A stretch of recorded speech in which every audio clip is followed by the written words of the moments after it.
So emotions as a messenger service. The core beliefs spark the negative emotions that spark the thoughts in the present moment about anything that, quote, pings that emotional pain. And here's something else I want to repeat from, I believe it was week 1. There's no time. There's no calendar or alarm clock in our subconscious.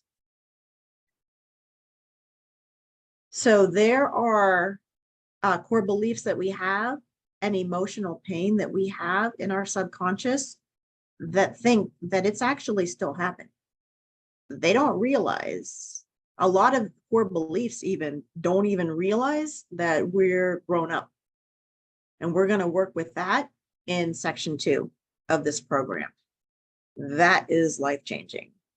But this foundation of understanding, the more foundation of understanding I have found in I'm probably up to like around 300, 350 clients, the foundation of understanding actually helps the momentum when we do get to those deeper levels. So that's why we're really making sure that we have the foundation in place first.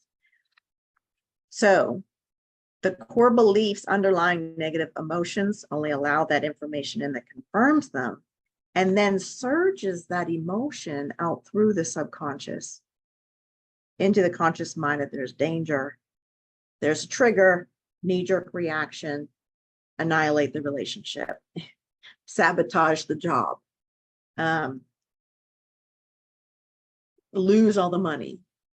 We will keep doing in behavior what keeps confirming that that core belief is true, even if it's 30 years ago. So the emotion is just a messenger service. The body is a messenger service. Many dis-ease in the body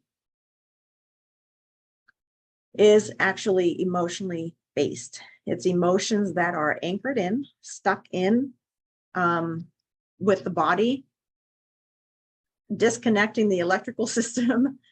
Basically, it's like electrical circuits that are open for electricity to flow and they're closed for electricity not to flow, and that energy gets stuck there. There's a lot of work that has been studied that with Dr. Gabor Mate, Dr. Joe Dispenza, Dr. Bruce Lipton,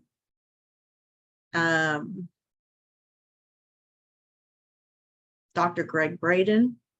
There's a lot of big names right now in around the field of neuroscience and the wiring of the brain with the subconscious.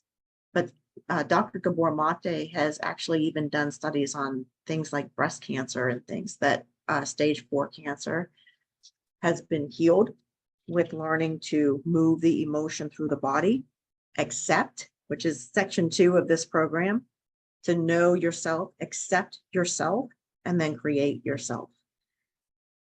So this is very, very legitimate, very real, very life-changing. Those emotions as a messenger service need to be looked at and listened to. But when we feel a negative emotional surge come up, what are we programmed to do in life? Look away. Nothing to see here. Suppress it down, shove it down. Nothing to see here. I don't like, I'm telling you, I was queen of denial. No, nothing wrong here. But I would have a trigger and go into a rage fit. Rage, I'm not anger, rage fit. Or I would keep repeating the same harmful patterns in my life over and over because I was denying the emotion. The emotion, even the anger wants me to know something. What does the emotion want me to know? Like if I'm angry, right? But why? If I'm sad, I'm sad. No, it's not just you're sad just because of random. What is going on in the environment? What was the trigger? What is the emotion trying to tell you? Oh, I don't have a voice. Oh, I feel like I don't have a voice. Is that true? Do I have a voice? And it's not to suppress the emotion. It's to understand what the emotion is seeing in perception in the current moment. So here's an example. Let's say a wife gets a text message from an ex. That's just not over the line, but it makes the husband nervous. The husband's like, "Hey, I don't like your ex texting you," and the wife becomes very defensive and angry. Well, if we slow it down and breathe and do the conscious breath that I'm going to teach you, what is the emotion trying to tell the wife? So the emotion is like, I would say anger. And then the knee-jerk reaction would be defensiveness. And of course, this shuts down communication in the couple. So if communication is shut down in the couple, it's going to create resentment, that's just going to compound. They're going to feel judged. They're going to feel like they can't talk to each other. They're going to feel, not accepted by the other person, not listened to, not understood. But if the wife can sit there and slow it down and do the conscious breath and ask the emotion, what are you trying to tell me? Anger, what are you trying to tell me? Defensiveness, what are you trying to tell me? And it comes up, oh, he's just trying to control you. He's just trying to tell you what to do, just like your dad. We'll start to see the message that's coming through from the emotion when we sit with it. Now, here's very big difference between two little words. When we can sit with the emotion as an observer, we're going to get deeper into this in section 2 of this program too. But to start out, if we can kind of relax back, so we have to slow it down, calm the body, relax back as an outside observer, and like observing the emotion. I'm observing the anger. What do you want me to know, anger? What are you trying to tell me? Rather than in it. When we're in it, we're triggered. Our body sensations are going crazy. We feel that negative emotion, that anger and defensiveness coming out. We take our pain. There's only 2 places for pain to go. It either goes out to others around us or it goes in. We feel it inside or it goes out to others.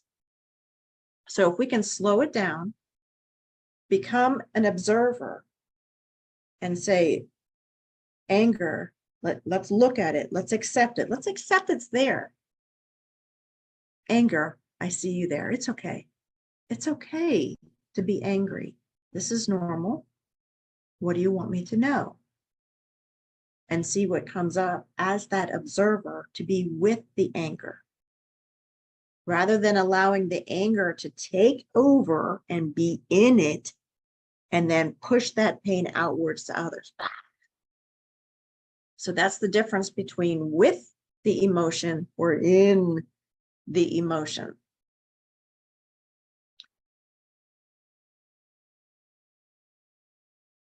So that's going to bring us to conscious breath, because it comes down to how do we do this?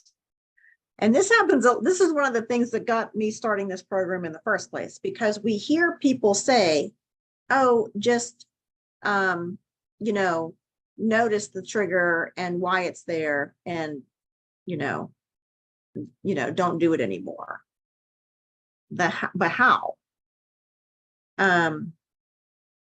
We have to almost go backwards. Like, we have to reverse engineer what's going on to be able to do the how. And I just don't see it addressed very often. So that's one of the reasons I really want to do this program.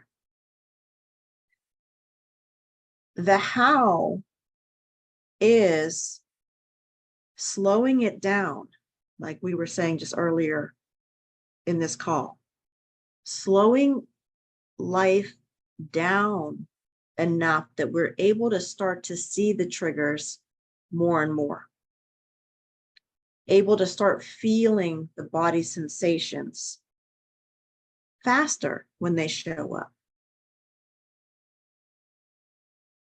and then able to breathe, able to take time and do the conscious breath that I'm going to teach you, to be with the emotion and allow it that pathway of breath to express that energy through the body, not to suppress the emotion, not to get rid of it. See, that's the problem with triggers. People say, well, do this, do the breathing. So get through that emotional surge and then go about your day. And I'm like, oh, you're missing the gold. You're missing that buried treasure under the surface if you do that. The first part is great. Okay, yeah, get through the emotional surge, get through the trigger, but then use that information. That's the how. So we have to slow it down. We have to slow life down. And it's a process. I wasn't able to even start doing that until months into my healing journey. So it's okay if you can't do it right now. It's okay. It's a process. But then to notice the body sensations as soon as they happen. One of my biggest emotional surges in my life that kept causing, repeated harmful patterns in my life was anger. So I had to learn, what body sensations do I see first? As soon as anger starts to show up, what do I see? And with me, it was a rapid heartbeat.